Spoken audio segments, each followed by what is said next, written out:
Oke, kita kembali lagi di Omah Dipa. Podcast malam ini saya menghadirkan teman, saudara, dan juga partner in crime. Partner in crime. Kita sudah sering kali di dalam konteks kerja secara bersama. Ya. Dwi, apa kabar? Halo Bli, baik-baik. Oke, Dwi apa sih nama Duyanto lengkapnya? Ahmad. Duyanto Ahmad. Duyanto Fikri sih sebenarnya. Iya, Duyanto Ahmad Fikri. Cuma tapi saya biasa manggil Dwi aja. iya.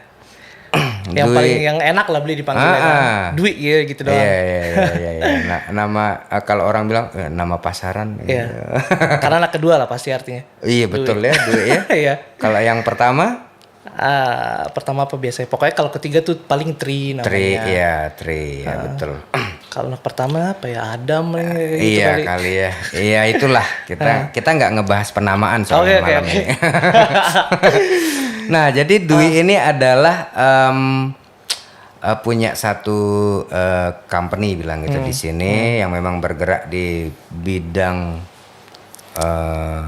apa istilahnya sinema ya, bukan sinema aja sih ya. Video sebenarnya sih kita dari foto, video, film sih beli awalnya.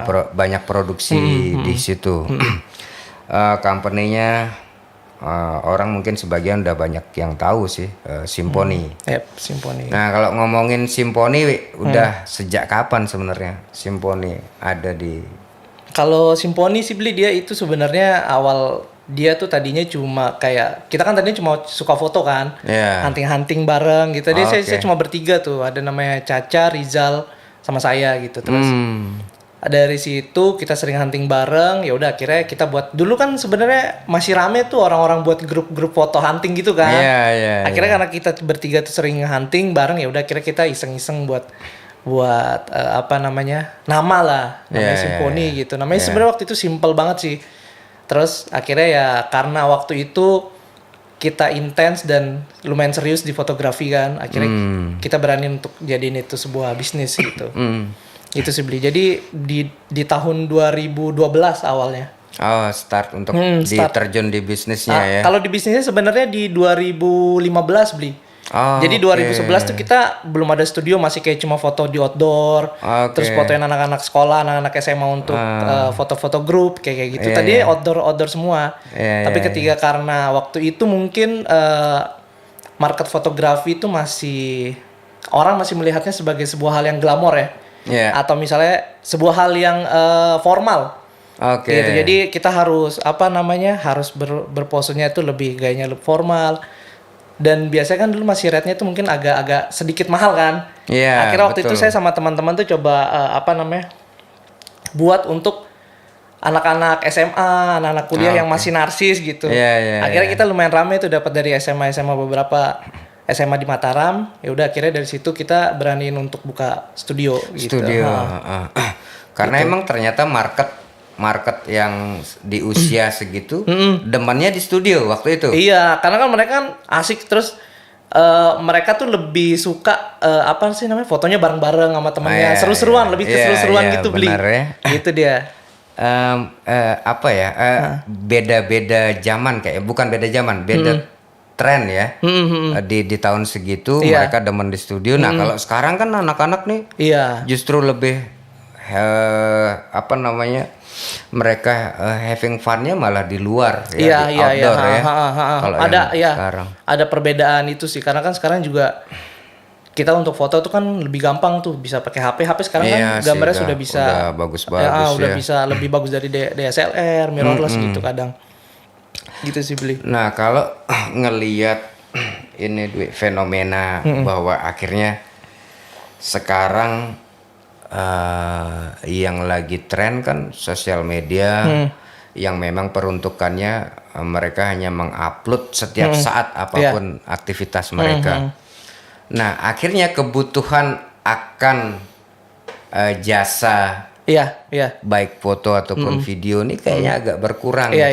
Itu apa yang sempat terpikir sama? Nah itu menarik sih beli, karena sempat ada masa transisi waktu itu ketika. Jadi sih waktu itu bisnisnya sempat lumayan ramai sekali beli. Karena waktu itu Instagram baru awal-awal Instagram lah. Dan kita tuh kan maksudnya foto tuh menjadi sebuah hal bukti bahwa kita eksis dan dan mengikuti zaman gitu. Benar. Waktu itu akhirnya rame tuh anak-anak SMA, anak-anak sekolah tuh sering banget sampai akhirnya kita waktu itu tadinya saya di studio tuh pakai gudang. Jadi cuma lampu tuh pun kita buat karena kan masih kuliah dan belum ada modal kan. Gitu ternyata rame, ya udah akhirnya kita bisa buat bangun studio yang proper. Ya udah, tapi ada transisi di mana HP itu sudah bisa menjadi alat rekam yang proper. Gitu. Jadi akhirnya kita cari cara lagi nih. Ya udah akhirnya saya fokus ketemulah saya di video. Membuat sebuah video dan ketemulah saya di film gitu. Jadi itu salah satu salah satu langkah saya supaya bisa tetap eksis dan berkembang lah. Gitu. Makanya akhirnya saya coba untuk serius di video dan film gitu. Video dan film ya. Nah, emang sih kalau kita ngomongin foto hampir susah ngebedain ini hasil dari kamera handphone atau DSLR kalau hanya diuploadnya di sosial media. Di sosial media benar. Dengan resolusi segitu gitu loh. Nah, yang jelas bisa cukup membedakan itu ketika bicara layar lebar. Iya, betul. Ya kan, secara quality mungkin ada spek yang nggak bisa diuber tuh sama si handphone gitu. Nah, kalau ngomongin sinematografi, Dwi kan sempet tuh ngebuat satu film, ya mungkin entah itu Dwi coba-coba atau memang ngelihat punya alasan apa dengan Jangan ke Lombok itu. Jadi itu sebenarnya salah satu momen paling ngerubah saya sih, Bli. Ngerubah saya karena waktu itu kenapa saya buat film Jangan ke Lombok tuh karena waktu itu yang transisi ketika akhirnya foto tuh kembali ke asalnya. Kita formal harus yang fotonya yang emang dipajang gitu. Karena kan untuk foto di Instagram udah bisa pakai HP mereka gitu. Akhirnya saya coba waktu itu saya ngelihat ada isu bahwa Lombok nih keren gitu loh. Maksudnya dengan waktu itu saya sering jalan-jalan bareng teman-teman terus. Dan waktu itu sebenarnya ada film yang lumayan rame waktu itu 5 cm judulnya yang ke gunung. 5 mereka cm. 5 cm tuh di gunung apa sih namanya? Gunung Semeru. Semeru. Itu kan rame kan tentang keindahan alam juga. Terus saya ngeliat harusnya Lombok bisa diangkat gitu. Tadinya saya cuma itu tuh iseng beli awalnya. Nah, itu yang saya pengen tahu. Ini iseng atau emang setting serius dari awal gitu loh. Gitu. Jadi viral tuh. Itu saya banyak dapat pelajaran dari sana. Tadinya saya cuma buat film pendek tuh beli. Film pendek bareng teman-teman dengan budget yang ada, yang tadinya cuma pengen buat have fun aja kan. Akhirnya kita keluar nama itu Jangan ke Lombok. Jangan ke Lombok nanti nggak mau pulang. Terus trailer. Nah dari situ ternyata responnya lumayan rame. Rame itu, Responnya lumayan rame sampai pada akhirnya kita diundang di salah satu birokrasi lah. Saya nggak mau sebut itu sih yang penting. Tapi mereka punya jasa yang besar sih di sana. Terus waktu itu tim waktu itu diundang langsung ke sana. Kita masih anak-anak SMA semua nih beli. SMA kuliah. Kan? Kuliah. Dan maksudnya belum yang tadinya itu cuma pengen buat film pendek ala-ala aja gitu kan. Akhirnya kita ke sana pas duduk pertanyaan cuma satu dari kepala birokrasi ini. Kalian butuh uang berapa? Gitu ya pertanyaannya. Dia nggak nanya kenapa kalian buat film ini bla bla bla. Dia langsung nanya kalian buat butuh dana berapa. Terus karena kita kaget dan kita waktu itu belum tahu tentang film. Saya pun hanya tahu merekam gambar, buat cerita, tapi formatnya tuh bukan format film gitu beli. Lebih paham. Ke kayak apa ya? Kalau mungkin sekarang tuh kayak vlog-vlog biasa gitu mungkin ya. Tapi memang formatnya bercerita naratif, bukan bukan ada hostnya gitu bukan. Terus sampai pada akhirnya ditanya kamu butuh uang berapa? Saya bingung kan. Kita nggak mungkin ngitung di sana nih, karena langsung sebut. Dia bilang gitu. Gitu beli. Terus sampai akhirnya saya tengok kanan tengok kiri dengan perasaan yang agak takut. Karena saya mungkin ngerasa itu kebanyakan kan. Jadi saya bilang aja, menurut saya waktu itu angka itu aman. Saya Oke. bilang 15 juta Pak. Edan. 15 juta saya Serius? bilang. Iya. Hah? 15 Iya, juta Pak. Oke. Ini film panjang beli. Iya, oke. Film panjang. Terus. Oh, ini menarik. 15 juta. Terus, oke. Besok kamu datang ke sini, ambil uangnya. Perahu di belakang udah dibakar, kalian nggak bisa mundur lagi. Film ini harus jadi, katanya gitu. Oke. Akhirnya, ya udah besok kita berangkat. Jadi waktu itu emang ada termin sih beli. Ada termin. Nah, ketika dari situ sponsor banyak banget masuk beli. Sponsor, jadi itu kita emang bener-bener supporting dari mana-mana tuh dapat gitu. Ngalir lah ya. Terus sampai pada akhirnya kita syuting. Terus ketemu sponsor lain, masuk. Sampai akhirnya waktu itu saya pengen banget ada punya soundtrack. Waktu itu saya belum kenal beli Dipe. Ya udah kenal tuh langsung kesini saya mungkin. Ya. Beli berapa beli buat soundtrack. Siap. Karena kan waktu itu saya belum masih anak-anak kampus yang tongkrongannya itu aja gitu Iya, beli. saya ingat tahu film itu waktu masih ngurusin salah satu bisnis kuliner lah. Di situ anak-anak pada bicara tentang itu film itu. Ya terus. Nah, itu sampai akhirnya pas ada satu sponsor masuk, namanya waktu itu Lombok Magazine. Oke. Kita di-up di sana, sama kita dibantu oleh Info Lombok namanya dulu beli. Oh, Twitter. Iya dulu ada. Iya, ya. dia itu terkenal. Nah, yang sekarang nggak tahu dia ya kayaknya kabarnya. saya kenal sih masih sama Mas Ari namanya kan, punya Ari Diatmika kan. Nah, terus dia ngebantu karena waktu itu Info Lombok lagi rame-ramenya, Twitter juga lagi rame-ramenya kan. Betul. Mungkin waktu itu saya merasa exposure dari sana. Dari situ, Terus banyak datang akhirnya open casting. Oke. Saya nggak tahu format casting seperti apa, terus cara kita casting orang kayak gimana. Itulah. Tapi rame. 3 hari itu full beli. Edan. Orang datang. Edan. Orang datang casting yang kayak idol gitu loh, Indonesia Idol, ada yang ngawak cara tapi ada beberapa yang bagus juga kan. Terus ya udah akhirnya kita pilih gini-gini. Oke, dari situ saya ngerasa ini film bukan kita jadiin main-main lagi nih, harus serius nih beli. Iya, serius. Nah, dari situ syuting tek-teknya berjalan hampir sekitar 20%, 30%. Kita ke tag waktu itu ada di Bill. Oh ya. Bahkan Angkasa Pura beli itu support kita. Support ya. Jadi Bill itu bener-bener dikosongin beli untuk kita. Edan. Waktu itu inget beli yang bandara itu masih orang-orang tuh masih rame di depan jualan. Jualan tuh kan. Ya, itu karena film kita beli disterilin selama setengah hari kalau nggak salah tuh waktu itu. Oke. Disterilin. Iya. Terus syuting sana, terus waktu itu saya sempat ingat tuh. SoundCloud dulu namanya kan. Iya. Aplikasi SoundCloud. Iya. Terus saya ada nemuin satu lagu yang itu menurut saya, wah cocok nih jadi soundtrack film ini gitu. Penyanyinya adalah Ipang Lazuardi. Ya. Judul lagu Wine Catcher. Itu sebelum saya tag di Bill tuh beli, saya udah ini lagu kayak gini nih bagus nih gitu. Pas kita tag di Bill, Ipang lagi pulang ternyata.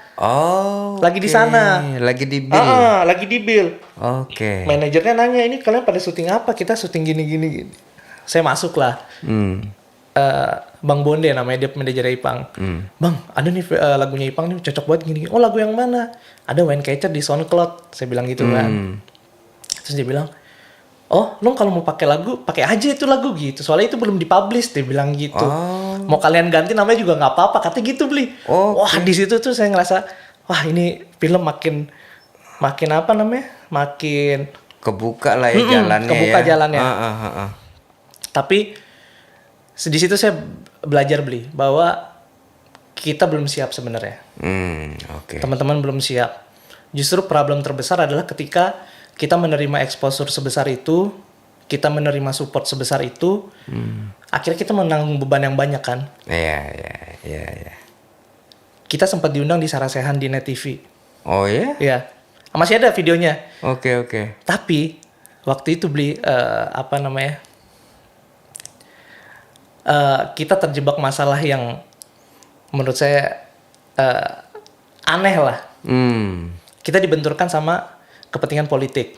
Oke. Di satu hari yang sama kita disuruh ke Sarasehan. Itu dari pihak yang support dari salah satu birokrasi nelpon kita. Besok harus laporan ke kantor. di hari yang sama. Sedangkan di Sarasehan udah di plot segmennya dan dipublish. Belum tapi maksudnya kita udah disediain segmen. Oh iya. Satu segmen di sana. Oke. Dan dia bilang orang dari sana, tolong ya lu harus datang. Soalnya ini orang-orang nunggu berbulan-bulan nih untuk segmen ini. Gitu. Saya minta izin lah ke birokrasinya. Pak gini. Enggak, harus sutradaranya yang datang. Harus sutradara yang datang, bla bla bla bla. Pokoknya saya nggak mau tahu karena ini report penting, dia bilang gitu kan. Udah tuh kita ngumpul. Gimana nih gitu. Tetap ditelepon dari Jakarta tetap. Lo besok berangkat jam segini ya, tiket bla bla bla. Tiket emang sebenarnya nggak ditanggungkan, tapi kita waktu itu karena ngerasa wah masuk TV, net lagi naik-naiknya tuh beli. Benar. Akhirnya aduh bingung. Akhirnya nelpon. Gini terus yang ngubungin kita akhirnya dia bilang gini. Karena kan saya ngomong kan, saya ini ada kepentingan juga gini. Saya coba selesaikan dulu nih gimana ininya, nanti saya kabarin gitu kan. Karena waktu itu udah maghrib dan dia butuh keputusan cepat. Akhirnya dia bilang, gini aja deh, lo di film kalian diwakilin Ipang aja nggak apa-apa ya gitu. Ipang Lazuardi. Udah saya minta maaf tuh beli, mohon maaf gini-gini. Soalnya gini, karena dari birokrasi itu benar-benar harus ke sana. Saya nggak tahu pertama itu problemnya apa sampai karena sebenarnya kan bisa diwakilin. Iya dong. Sebenarnya pertama kan. Logikanya. Saya nggak tahu tapi ke mereka waktu itu terkesan sangat harus banget saya ke sana. Iya. Gitu. Iya, oke. Ya repot sih kalau ada urusan begitu sih emang. Ya udah akhirnya Ipang ke sana, trailer film di setel di sana, teaser film, Ipang bercerita tentang filmnya, proses ketemunya gimana. Itu masih ada di net sih sebenarnya, di tayangannya itu masih ada. Terus ya udah saya ke sana. Saya ke kantor untuk ngurusin ini. Ternyata waktu itulah hal yang paling bikin saya sampai sekarang tuh kita kalau nggak siap jangan nih gitu.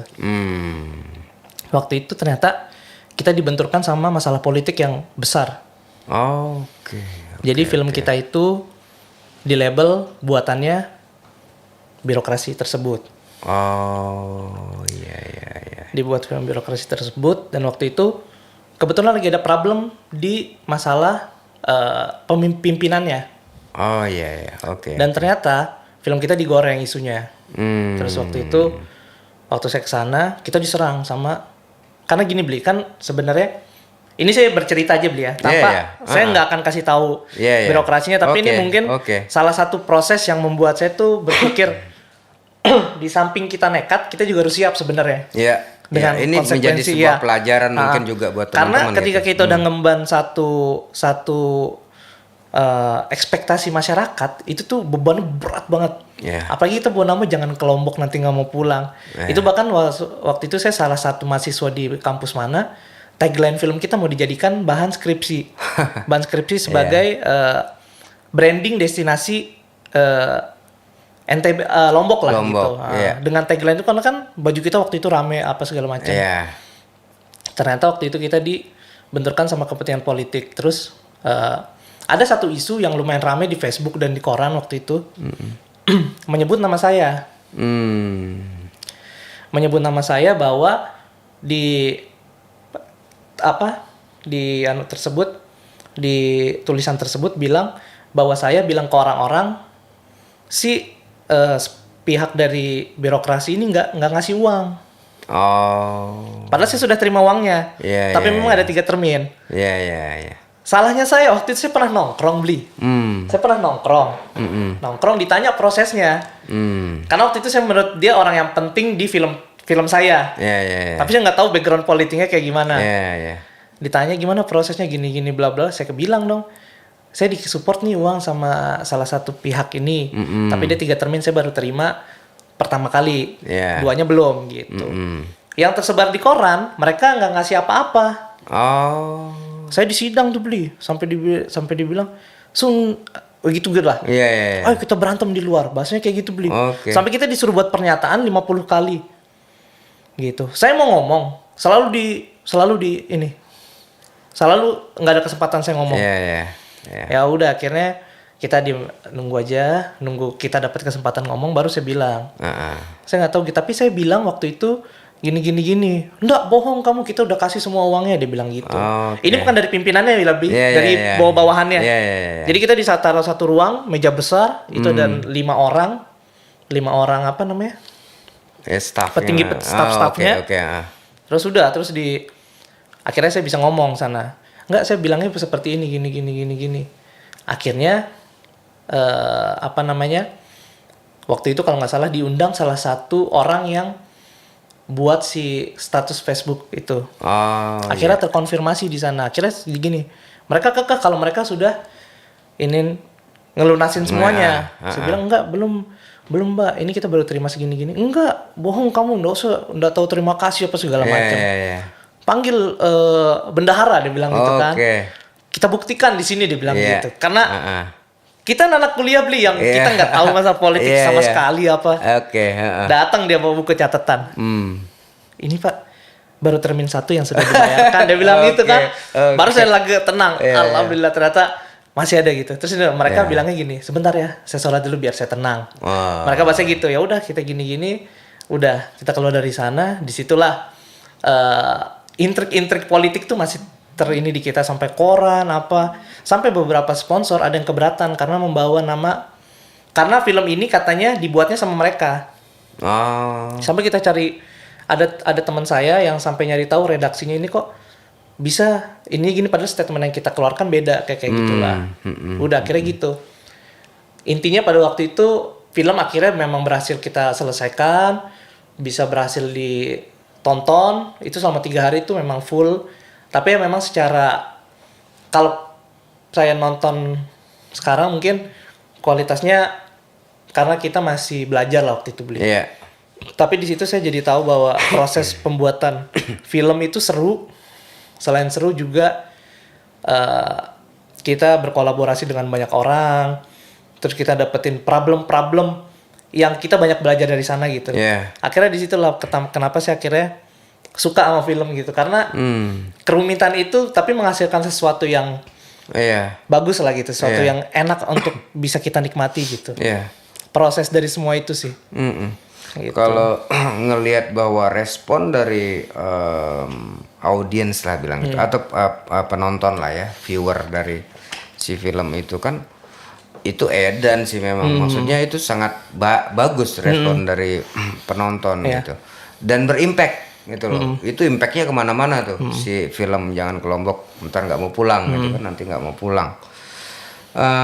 Itu tagline itu memang hampir setiap saat saya melihat di sosial media waktu itu gitu loh. Khususnya di Twitter waktu itu yang memang trending banget gitu. Nah, setelah itu menjadi satu ibaratnya produk awal yang akhirnya membuat si terbranding lah, si Dwi lah terbranding sebagai si orang yang memang bergerak di situ gitu kan, sinematografi, akhirnya menghasilkan film yang luar biasa. Ada nggak sih beban ini besutan pertama langsung jegler gitu? Untuk yang next garapan gitu, sempat menjadi beban nggak sih? Sebenarnya bukan beban sih, jadi lebih kayak motivasi aja sih, karena waktu itu ketika film setelah selesai di screening, itu banyak ulasan dari blog, dari orang-orang langsung DM saya, ngajak ketemu apa. Bisa dibilang mungkin 30% positif. 70% adalah kritikan bahwa ada beberapa hal yang seharusnya bisa lebih baik gitu. Nah, di situ waktu itu saya sadar sama teman-teman.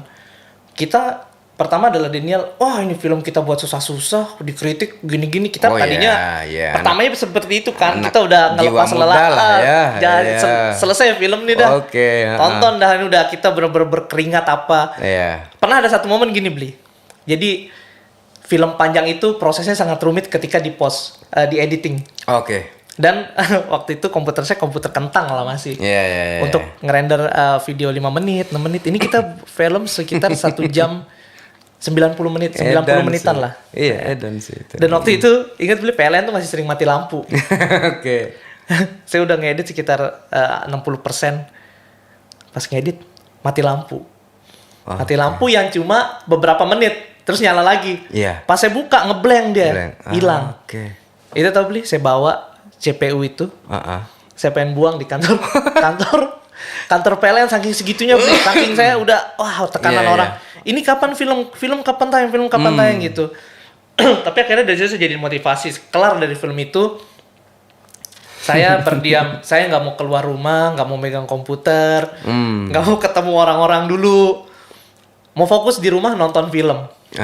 Karena ini saya ngebuat sesuatu yang saya nggak tahu saya buat apa gitu. Gitu. Akhirnya setiap hari saya menonton film dari pagi sampai malam tuh saya nonton film. Untuk saya tahu film ini gini. Karena kan saya nggak sekolah film beli. Jadi saya benar-benar nontonin setiap film yang ada dari film zaman dulu, film-film baru film-film dengan genre-genre yang aneh apa segala macam saya tontonin hampir tiap hari tuh di kamar. Kelar film itu. Dari situ saya belajar. Nah, beban adalah film pertama saya orang memiliki ekspektasi yang tinggi di sana beli. Jelas. Itu yang jadi pelajaran saya bahwa kita hati-hati nih bermain sama exposure sama ekspektasi nih. Betul. Viral itu bukan masalah kita, tapi tanggung jawab di luar itu sebenarnya menurut saya lebih besar gitu loh. Benar. Mungkin kalau misalnya bisa dibilang viral tapi cuma di Lombok doang kan waktu itu. Tapi beban di luar itu tuh sangat sangat berat menurut saya beli. Karena kita harus sesuai sama ekspektasi orang. Kita harus sesuai sama karena film ini terkenal sebelum filmnya jadi. Kan aneh itu beli. Ngerti kan beli maksudnya? Paham. Yang orang tahu ya cuma judulnya aja. Mungkin kalau nonton filmnya mungkin ya cuma beberapa yang waktu itu nonton aja di sana. Gak semua orang Lombok nonton kan. Tapi disitulah akhirnya saya belajar kalau setiap saya buat apa-apa tuh paling nggak kita tahu dulu apa yang kita mau buat. Betul. Gitu. Karena elemen yang membuat si jangan ke Lombok nanti nggak mau pulang itu elemennya memang elemen yang saya bilang kalau kita analisa nih itu memang sudah pasti trending ya. Nah, kenapa? Satu tagline-nya ini bagus banget. Gitu. Memang bicara pariwisata akhirnya itu connect kan dia. Tourism itu connect, jangan ke Lombok nanti nggak mau pulang. Itu menjadi tagline yang sangat kuat. Yang kedua, Ipang. Iya, betul. Gitu loh. Faktor itu yang membuat ini sangat kuat gitu loh. Perannya Ipang ini menjadi sangat kuat di film. Ini akhirnya orang bertanya, ini siapa sih? Loh, Ipang mau loh. Itu loh.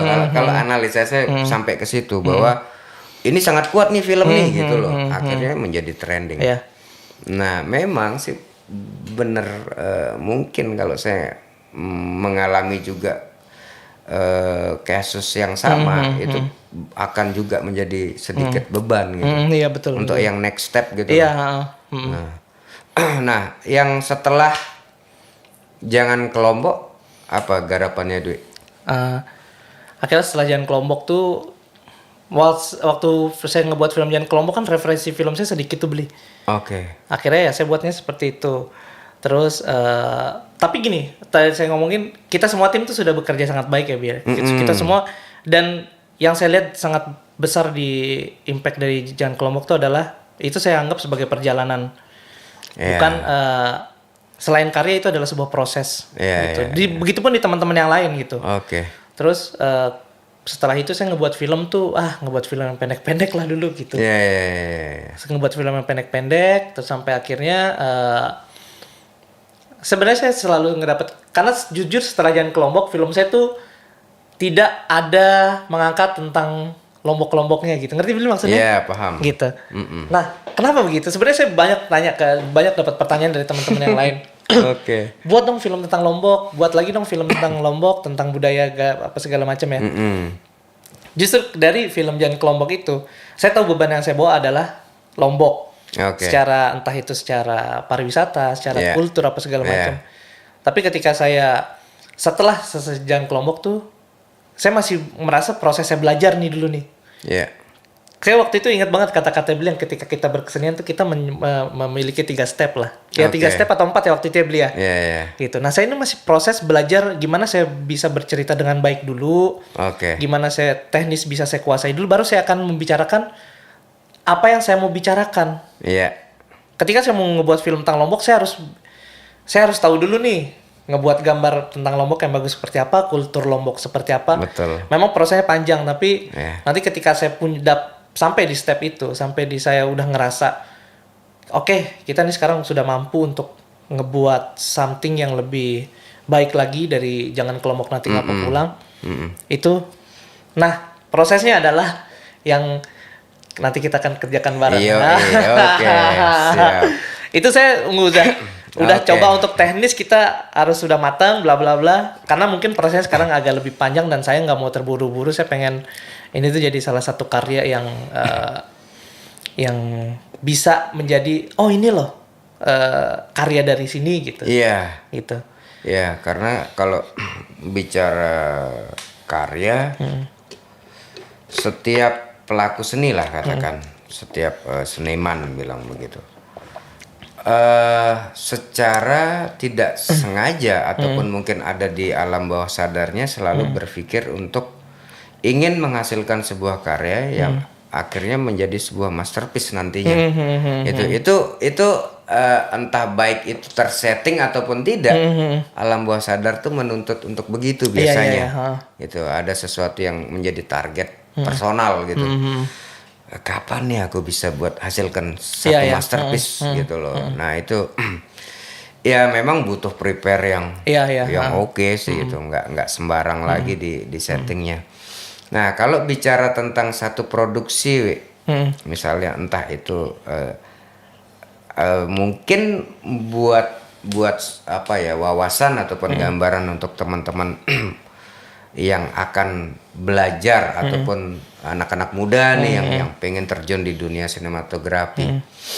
Biasanya kalau buat film pendek sama di compare sama satu film layar lebar bilang gitu, atau film panjang, itu biasanya budgetnya tuh di kisaran berapa tuh habisnya?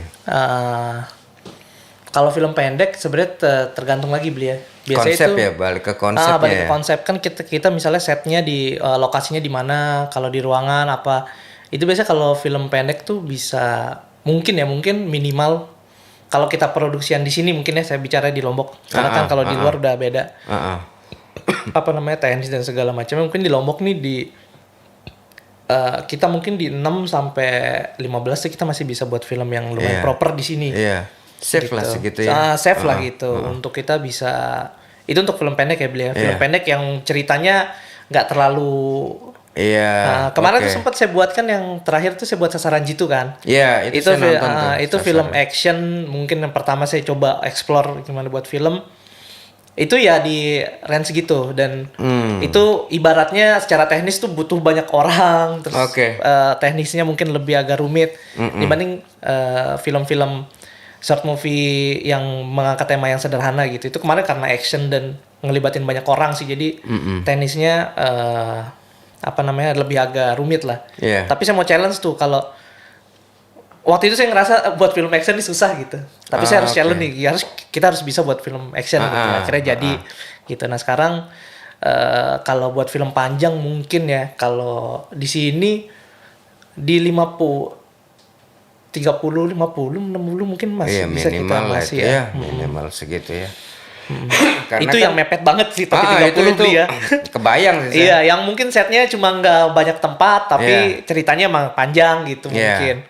Nggak, maksud saya bahwa juga ketika itu diketahui sama teman-teman yang baru belajar ataupun memang pengen interest ke situ juga nggak terlalu kaget ataupun juga tidak takut gitu loh ketika ada membayangkan garap film gitu, karena kan banyak juga yang nggak tahu tentang itu gitu.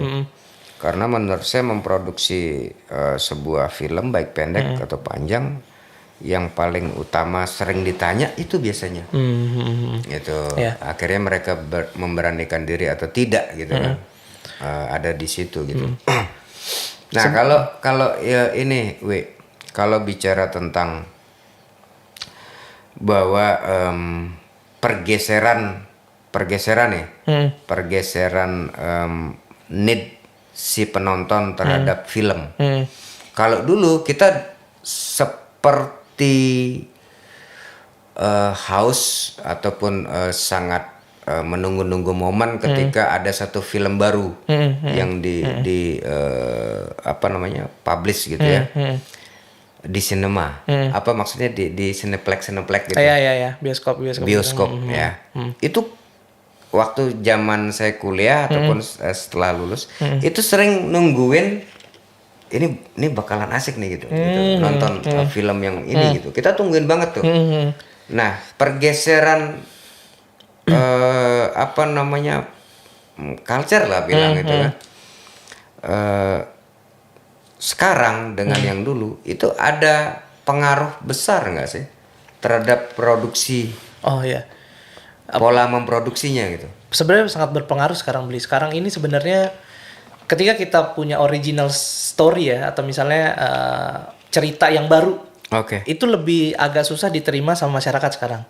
Karena sekarang yang diproduksi yang laku di pasaran adalah sequel yang misalnya Marvel, Avengers, Spider-Man 1, Spider-Man 2 kayak gitu. Fast and Furious itu kan dari tahun lalu mereka tetap diolah tuh. Sampai sekarang bahkan sampai Fast 9. Kayak gitu beli. Jadi sebenarnya sekarang itu kita untuk ngebuat sebuah original screenplay, original story itu lebih agak susah untuk di market kecuali kita punya budget untuk promosi yang besar. Karena sekarang orang lebih dan mungkin yang karena pasar juga menyuguhkan kita hal-hal yang emang udah lama yang dulu tenar dibuat lagi sekarang. Kayak misalnya dulu ada Apa Dengan Cinta misalkan di tahun 2000-an kan kalau nggak salah 2000 berapa? 2003 2004 gitu ya kalau nggak salah ya. Kemarin karena itu laku dan emang pasar lagi menginginkan sesuatu nostalgia. Sekarang yang dijual nostalgia beli. Nostalgia kita sesuatu yang dulu kita bawa lagi ke ranah sekarang. Gitu. Kayak gitu sekarang beli. Mungkin apa ya? Mungkin di musik juga seperti itu beli. Sama sih. Iya. Sama. Karena akhirnya kita kayak looping lagi nih. Kita udah bosan sama sesuatu yang baru. Kita mau dengerin lagi yang lama. Kayak untuk ngembaliin memori kenangan gitu. Mungkin seperti itu mungkin. Di film tuh musik juga kayak gitu kan. Musik sekarang gitu. Kan apa genre-genre yang. Betul. Itu waktu podcast sama Oseng tuh kita bahas tuh kan. Iya. Bahwa ada terjadi apa namanya. Itu kan circle yang dia. Ya kan. Putar terus nih. Nah itu pentingnya kita bisa membaca ataupun memprediksi ini lagi yang mana nih putaran yang mana nih gitu yang bakalan naik lagi gitu, hype lagi ya gitu. Oh berarti begitu ya ada impactnya sampai begitu ya. Dan sekarang ke sebenarnya di dunia perfilman tuh mungkin agak lebih sulit ya karena kan setelah pandemi itu orang sudah terbiasa nonton film OTT kayak Netflix apa yang di layar. Jadi untuk mereka ngerasa untuk ngeluarin energi ke bioskop itu mungkin lebih agak effort karena sekarang sudah bisa di smartphone lah itulah yang akhirnya konten-konten itu mungkin lebih banyak yang ke dalam ke OTT itu OTT kayak Netflix, iFlix apa segala macam gitu dan emang apa namanya karena pandemi juga kan kemarin jadi orang jadi terbiasa mereka nontonnya di smartphone gitu dan akhirnya itu pergeseran itu budaya itu akhirnya budaya untuk pop kulturnya akhirnya seperti itu sekarang. Kulturnya begitu. Yang saya lihat bahwa ini akan berlaku terus nih, Wi. Gitu ya. Budaya ini akan bukan bergeser ataupun bukan sesaat. Tapi ini akan terus. Kalau akhirnya kita harus adaptasi kan beliau. Kecenderungannya begitu. Nah, ada nggak sih terpikir strategi Dwi untuk menghadapi ini bakalan ke situ kayaknya gitu. Ada mempersiapkan itu atau pemikiran tentang dunia perfilman gitu. Atau ngalir gitu aja gitu. Sebenarnya kalau apa sih? Kalau nanya saya kayaknya sempat kayak kepikiran kan. Kita nih film ya mungkin ini kayak apa sih namanya? Prediksi terliar saya gitu loh. Misalnya saya ngerasa mungkin ini di masa depan karena kan sekarang bioskop masih layar panjang itu kan dan masih banyak orang yang fokus di sana gitu sedangkan gara-gara pandemi itu akhirnya kayak menggeser satu habit orang untuk nonton ke bioskop bahkan saya ngerasa kayak ini kalau ini akan sampai kapan nih medium bioskop atau medium film itu populer gitu.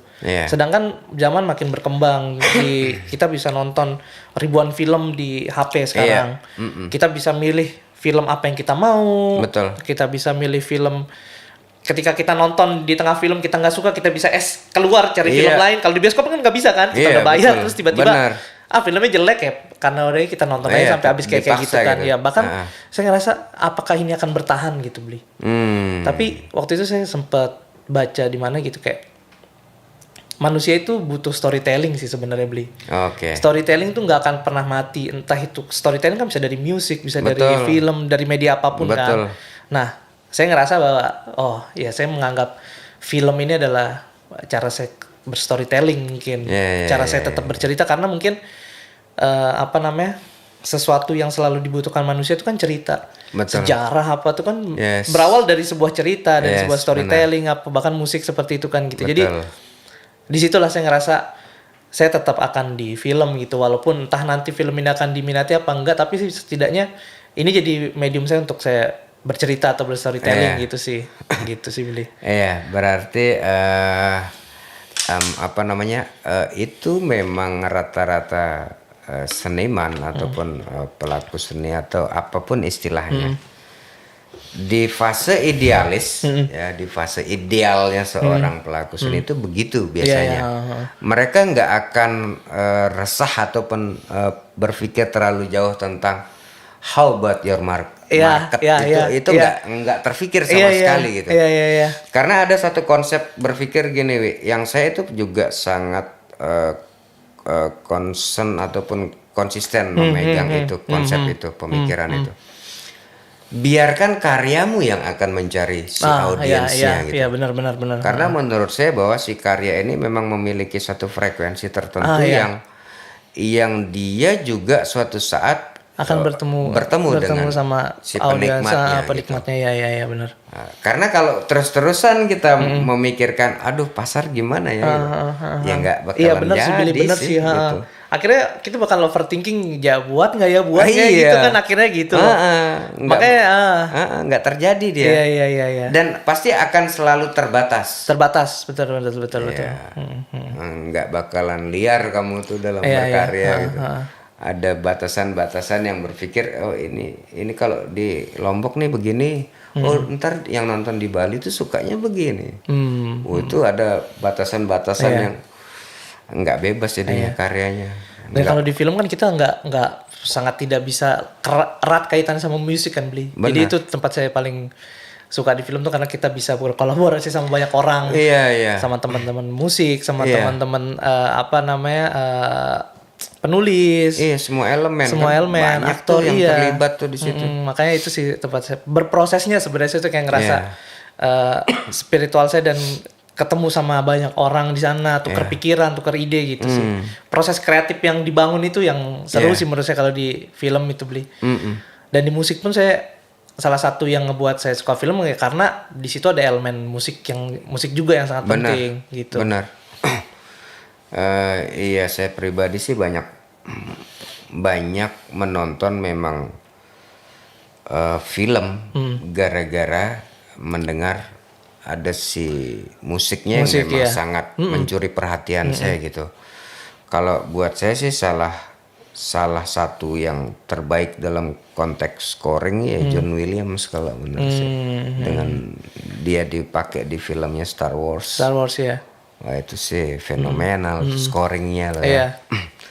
Nah jika bicara tentang sebuah atmosfer berkesenian khususnya di dunia sinematografi atau dunia perfilman, menurutmu apa yang masih perlu di Lombok gitu? Di Lombok dalam konteks perfilman gitu. Konteks ininya loh ya, atmosfer. Kita punya satu mindset mungkin menurut saya ini beli yang dari dulu mungkin sampai sekarang, bahwa ketika kita ngebuat film kita mau menunjukkan itu ke filmmaker lain, ngerti? Misalnya saya ngebuat film nih, saya kayak pengen ngasih tahu ini karya saya lebih keren daripada karyamu gitu, ngerti maksudnya beli? Bukan kita untuk sebuah argumen kita, emang kita mau bercerita nih, bukan buat saya ngasih tahu kalau keren bisa buat film kayak gini, tapi lebih ke ini loh kita di Lombok nih bisa buat film seperti ini gitu. Kita sama-sama karena kita kan kita kecil banget beli di industri kita ngomong di industri film bahkan Iya, belum iya, ada iya. industrinya saya bilang Iya di sini. sih, memang belum ada industrinya. Di sini hanya kita sebatas berkarya, tapi seharusnya itu bisa mindset kita adalah berkarya lebih jauh. Maksudnya kita bisa ini kita membicarakan tentang ini nih. Coba deh kamu nonton, bukan mana nih karya kamu nih, kita udah buat film masa kamu belum gitu kayak jadi kita tuh ngebuat film cuma buat kita eksistensi aja ke para filmmaker yang lain, bukan ke masyarakat Lomboknya gitu. Nggak semuanya sih beli, tapi mungkin masih ada yang berpikiran seperti itu, yang dari dulu tuh saya kayak apa namanya kayak ke-trigger juga ya dengan dan kita tuh atmosfer begitu ya. Kekurangan publishing film ketika kita sudah ngebuat film terus kita nggak tahu nih filmnya mau dikemanain. Kita nggak tahu mau taruh di festival mana, kita nggak tahu mau lempar ke festival mana, mau di screening di mana gitu. Termasuk saya, karena saya juga masih belum nemu celahnya gitu loh, masih panjang lah harusnya kita gitu. Makanya kemarin sebenarnya sempat teman-teman film tuh kita ngumpul bareng-bareng untuk kita ngobrolin bahwa sebelum industri itu terbentuk, paling nggak kita yang pelaku ini kita bisa ngebuat satu distraksi ke masyarakat nih. Betul. Teman-teman filmmaker Lombok nih ternyata punya film ya, ternyata ada potensi di sana gitu. Betul. Supaya kita paling nggak dilihat dulu lah beli. Iya, gitu. Karena itu penting sih, gitu. Artinya kalau balik lagi kepada si tujuan itu sendiri gitu, buat film untuk apa? Kan itu pertanyaan mendasarnya. Dan dan saya mau kasih tahu bahwa ruang apresiasi untuk film tuh sangat minim di sini. Jadi ketika kita mau film kan sebenarnya efisiennya kan ditonton di layar besar kan, di bioskop. Dan mungkin bioskop tuh kita agak sulit untuk masuk ke sana karena mereka punya konten-konten dari luar yang lebih proper gitu. Itu salah satunya. Kita butuh ruang apresiasi, ruang menonton film entah ini indie atau apalah gitu. Sebenarnya nggak harus mewah sih, tapi paling nggak kita bisa mempertontonkan karya itu ke orang-orang masyarakat Lombok nih, teman teman-teman. Benar sekali. Lombok gitu. Ya, karena memang kendalanya kalau akhirnya curcol. Nggak apa-apa. Artinya bahwa kendala kita selama ini di Lombok adalah itu salah satu yang sering dikeluhkan gitu ya. Jadi sebenarnya keluhan itu cukup banyak, terbilang cukup banyak bahwa kita bahkan di musik juga beli. Sama ya. Kasusnya sama. Bahwa kita belum memiliki satu ruang ekspresi. Ruang ekspresi yang bisa dikatakan sebagai satu kantong seni dalam skup yang lebih gede. Karena kalau ruang-ruang kecil seperti ini semua juga bisa buat sih. Cuman ketika berbicara bahwa itu sebuah garapan yang melibatkan banyak orang, atau mungkin ingin membuat ini menjadi sesuatu yang lebih besar lagi, impactnya juga bukan ke kita aja gitu, ke semua impactnya dapat. Nah itu belum ada. Saya belum melihat itu sampai saat ini. Gitu. Sama ini beli saya ada mau nanya mungkin ke beli nih. Nggak apa-apa saya nanya kan? Nggak apa-apa. Menurut beli apakah para seniman ya atau kita para pelaku seni, apakah kita harus bergandengan tangan sama pemerintah atau birokrasi? Menurut beli nih, saya pengen tahu ini aja. Mungkin nanti kan teman-teman yang lain kan kalau misalnya ada yang nonton nih dari seorang maestro Lombok nih, apa namanya? Maksudnya menurut beli gimana? Karena kan kita tapi beli kalau mungkin yang beli kan udah lama banget nih di industri ini. Kita kan baru-baru nih beli, maksudnya kita kayak ada beberapa teman-teman yang kayak masih antipati aja, ngapain sama pemerintah, kita bisa berjalan sendiri gitu. Mungkin dari perspektifnya beli gitu, menurutnya beli. Iya, kalau saya sih melihatnya begini, justru saya perspektifnya dibalik, gitu. Jawabannya adalah penting nggak penting. Oke. Artinya gini, itu menjadi penting ketika saya berpikir bahwa sebuah pergerakan seni, saya bilang pergerakan ya. Artinya ketika sebuah pergerakan seni yang kita buat, ini kepentingannya untuk banyak orang. Gitu. Kalau saya hanya berpikir kepada satu karya yang dihasilkan ataupun berkesenian saya hanya untuk memuaskan diri saya secara pribadi gitu, saya nggak butuh pemerintah sih sebenarnya. Gitu. Tapi bahwa itu menjadi penting karena kita mencoba berpikir ini menjadi sesuatu yang besar harusnya. Gitu. Baik itu konteksnya, kalau saya karena orang musik ya, jadi selalu berpikir begitu. Penting nggak sih kita bergandengan tangan dengan pemerintah? Penting. Karena space fasilitas mereka yang kita butuhkan, ya memang kita harus ke mereka. Gitu. Kecuali mungkin kalau kita punya orang seperti, katakanlah misalnya di Jogja ada Beli Putu, Sangkring Art, atau di Bandung ada apa gitu, ruang kreatif yang memang ada. Kalau di Bandung ada apa, Seng? Yang independen gitu, yang tidak pemerintah tuh yang punya. Ruang Putih. Gitu, yang seperti itu. Nah, di sini saya belum melihat itu gitu loh. Saya belum melihat itu. Yang memang konsisten ke situ loh ya. Gitu. Nah, makanya saya bilang penting nggak penting. Menjadi penting ketika kita berpikir bahwa kita harus melibatkan, memikirkan kepentingan banyak teman-teman. Nah, menjadi tidak penting ketika kita hanya berpikir kalau targetnya hanya untuk sekedar berkarya dan terpublish, it's okay. Kita nggak penting tuh berurusan dengan pemerintah. Itu berkarya aja. Mungkin lebih ke situ. Terjawab nggak sih? Terjawab karena apa sih? Menurut saya itu jadi kayak salah satu hal yang terus kayak jadi di benak saya gitu loh, kayak kita tuh ngerasa bisa sendiri-sendiri gitu. Nggak bisa sih. Kalau menurut iya makanya. Jadi gini, mindset itu yang mungkin kita harus luruskan. Bahwa ya Steve Jobs keren ya gitu. Steve Jobs itu siapa yang nggak tahu gitu. Tapi Steve Jobs nggak bakalan segede sekarang namanya kalau dia hanya bekerja sendiri. Iya betul. Gitu loh. Apapun Tesla. Kalau hanya satu orang ya nggak bakalan jadi Tesla yang sekarang. Gitu. Jadi saya berpikir di dunia seni pun harusnya begitu. Harus gitu ya. Kecuali memang itu gift dan itu memang rezekinya yang nggak ketulungan ya. Pas momen terus tiba-tiba. Iya, maksudnya itu udah gift dari Tuhan gitu.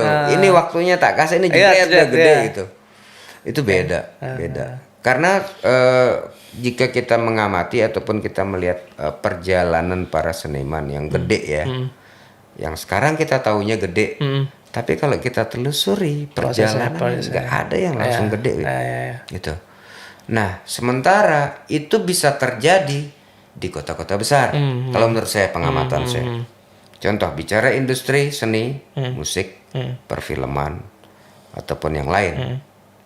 Kalau mau gede ya tinggalnya di Jakarta.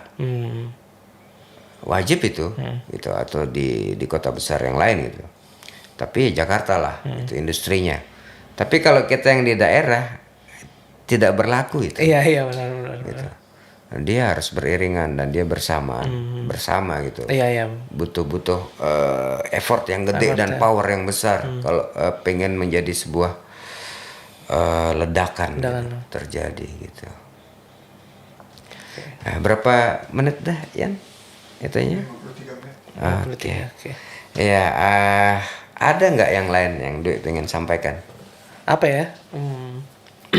Project terakhir nanti kita bahasnya berarti belum bisa dibuka itu. Kan? Iya. Itu kita ini. Iya, jadi Dwi sedang memprepare untuk satu film. Ya, di mana kita udah sempat ngobrol dan saya akan terlibat di dalamnya. Untuk, akhirnya setelah sekian lama. Akhirnya ya. Bersama maestro. Gitu ya. Maestro musisi. Kamu tahu saya dari kapan sih? Saya udah gini Beli. Saya tuh tahu Beli sebenarnya kayak urban legend gitu loh. Saya sering banget nama Beli Dipe. Serius Beli, dari zamannya ini. Saya dari zamannya Kecepret, kalau nggak salah, film Kecepret dari sebelum-sebelumnya saya udah denger Beli Dipe, Suradipa, Beli Dipa. Itu cuma kayak kapan saya bisa ketemu nih sama Beli Dipe gitu. Serius Beli.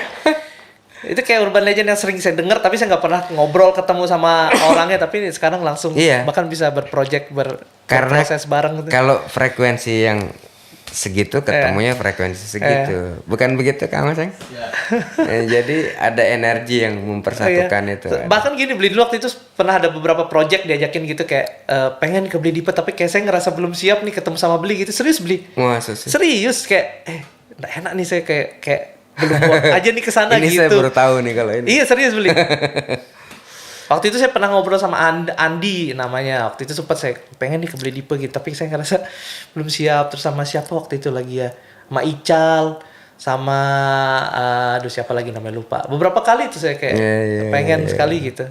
Tapi akhirnya kita bertemu. Iya, kita ini bahkan bisa berkarya bareng. Iya, kita berkarya bareng udah dan bekerja udah beberapa project kan.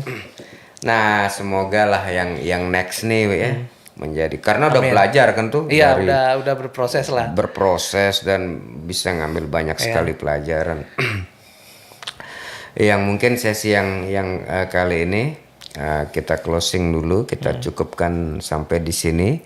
Tapi yang sesi yang berikutnya mungkin sebenarnya ada yang saya pengen bahas, tapi itu next session lah.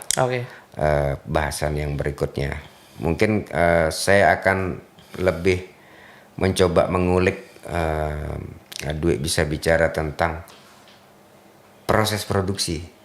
Nah itu karena menurut saya banyak juga teman-teman yang pengen terjun ke dunia perfilman juga pengen tahu mereka keribetannya seperti apa, challenge-nya gimana atau praproduksi dan sama sampai post produksi itu gimana ininya. Nah mungkin lebih ke situ. Sama gini sih, saya kayak ada mau ngasih tahu kalau ketika kita baru awal tuh nekat tuh penting. Nekat tuh penting, tapi mungkin ketika kita udah mulai pertengahan kita harus menimbang itu semua. Itu karena menurut saya kalau saya nggak nekat dulu buat film itu mungkin ya saya mungkin nggak di film gitu. Tapi karena dulu kita ngerasa masih kuliah, semua bisa kita gawe gitu. Akhirnya jadi. Tapi sekarang kayak kita mikir-mikir dulu nih karena kita udah melalui proses itu. Tapi sebenarnya yang ketika di umur-umur kita sudah matang, itu yang kadang jadi pemikiran kita nih, berani nggak kita? Tapi kalau dulu kan nekat, itu jadi proses sebenarnya gitu sih. Oke kalau itu. Itu saya setuju, karena ada satu kasus. Closingnya dipending dulu. Jadi panjang statement, sorry. Ada satu kasus di luar film tuh. Ya itu saya belum podcast sampai sekarang karena saya yang harus kesana gitu loh. Ponaannya Hendra Dorarpol itu sekarang aktif di NFT. NFT seru itu. Yes, masih muda. Mungkin di bawahnya Bowo usianya. Masih muda. Itu nekat. Si Hendra cerita dia. Ini anak ini nekat. Beli dia bilang gitu. Ini anak ini nekat. Jadi dia nyemplung dulu baru belajar. Iya. Edannya tuh nekatnya tuh gini, nyemplung nerima kerjaan. Iya. Gitu loh. Jadi dipaksa harus belajar cepat gitu. Harus belajar. Itu makanya saya bilang saya setuju dengan itu. Gitu. Harus tuh beli itu ya. Dan itu jadi dia. Dijadiin podcast itu saya bakalan jadiin konten. Saya pengen tahu apa namanya perspektifnya dia karena anak muda kan. Masih seusia dia, akhirnya dia bisa kerja di situ dan menghasilkan USD lagi dapatnya. Bukan IDR loh ya. Gitu loh. Itu menarik tuh. Oke, saya capture itu. Finish berarti nih. Ya, untuk sesi kali ini kita close dulu bahwa kesimpulannya adalah seperti kesimpulan kalimat terakhirnya Dwi, nekat dulu aja. Setelah itu kita bisa belajar. Karena kalau nggak nekat nggak akan terjadi sesuatu. Iya, betul. Gitu. Oke, semoga podcast kali ini bisa diambil manfaatnya, banyak hal-hal positif yang bisa dijadikan manfaat. Jika ada yang negatif ya dibuang jauh-jauh, cukup hanya didengarkan saja. Masuk kuping kiri, keluar kuping kanan, yang negatifnya negatif. Ambil yang positifnya. Ya demikian dulu teman-teman, semoga menjadi manfaat untuk kita bersama. Sampai jumpa di session yang berikutnya.